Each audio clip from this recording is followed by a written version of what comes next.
My beautiful friends, hope you all are in pink of your health. It's been raining a lot since past few weeks, but that only means that I get plenty of time to stay indoors and read my favorite books. So today I have a book review. Obviously I have a book review, that's why this video is getting filmed. But I have with me a very aesthetic looking book. It's not just pretty from outside. All the words written in this book is pure gem. So this book is Wabi Sabi, Japanese Wisdom for Imperfectly Perfect Life by Beth Kempton. uh, this is a book which was given to me again by a friend as a gift, and I want to thank him for gifting me such a pretty book. First of all, you will wonder that why so many people are gifting me books, but that is very obvious. I love books, and the first thing which people can think of gifting me is book. So yeah, it's a wonderful book. You can ignore all my previous book reviews up until now, but you have to get your hands on this book. If you cannot purchase it, no problem, you can go to Crossword or any bookstore near you and you can just read the summary, and or just any page you can pick and read. It's such a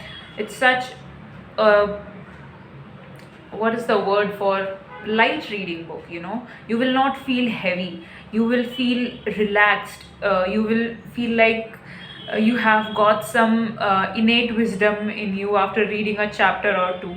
And yeah, again, this book is really uh, easy to read and very crisp, to the point, no fuss at all.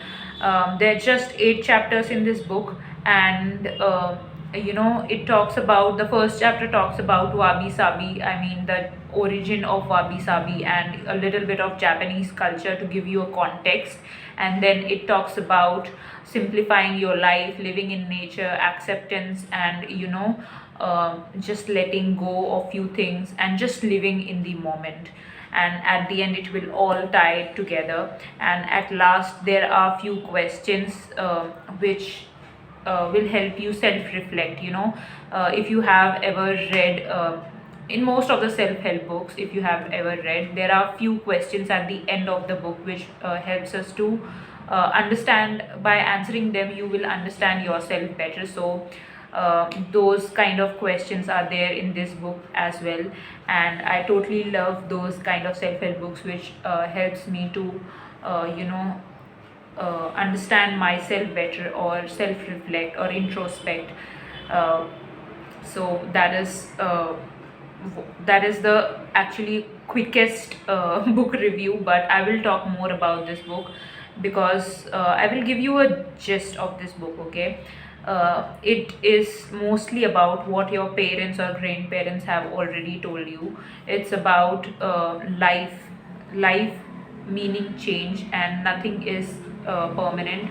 It is about change. Life is impermanent, and no amount of artificial beauty is an adequate substitute for nature. You are a part of nature, we all are part of nature, and we are not separate from nature. We have made ourselves like that in uh, this age, but it is not. If you ever go to like any river, if you sit around, or if you go to a hill, if you sit on the hill, if you just watch sunset, watch flowers, just be around plants and trees, you will feel it. You will feel the difference immediately. And that is what it is, our imperfections which makes us beautiful. And it makes us, the imperfections makes us unique. If you have ever gone to a museum or something, if you have seen an artwork, there is something incomplete in that art. It's purposely left because when it's if you just try to uh, make something perfect by outside means, it will look artificial, it will not look natural.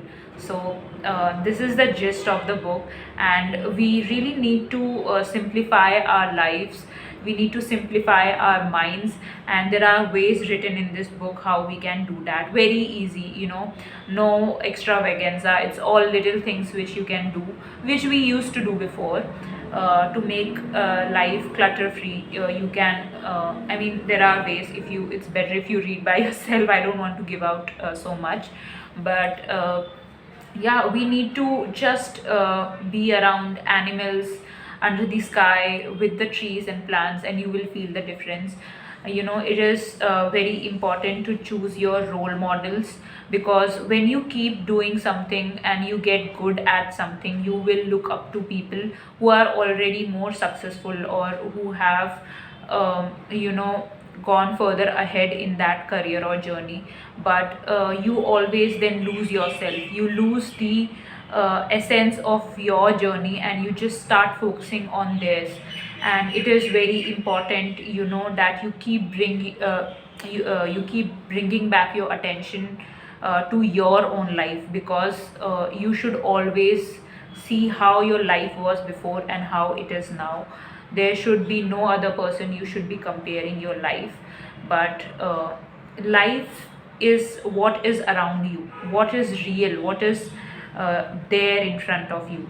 The love, the laughter, the kind words, the quiet beauty, that is what life is. And we have, I think, forgotten because of all these digital devices. But uh, yeah, I mean, this is what this book talks about, all in all.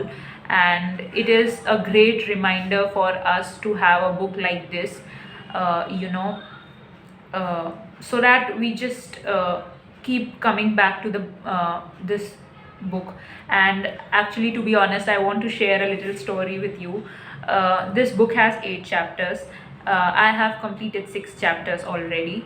I have not completed the whole book. I'm still reviewing because I could not keep myself from sharing it with you all.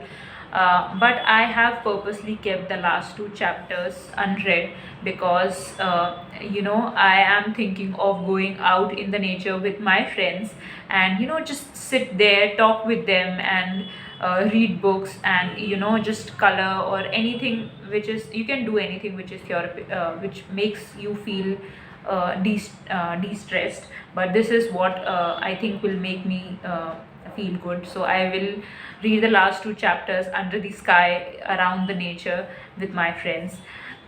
So yeah, I will not extend this video any longer, because I do not want anyone to be stick to their devices for so long. And I always try that my videos are short. It's already, I think, 8 minutes, but still, I hope you keep reading and you keep loving life. I will see you soon in the next book review, which is gonna be super soon. Yes, stay tuned. Bye bye.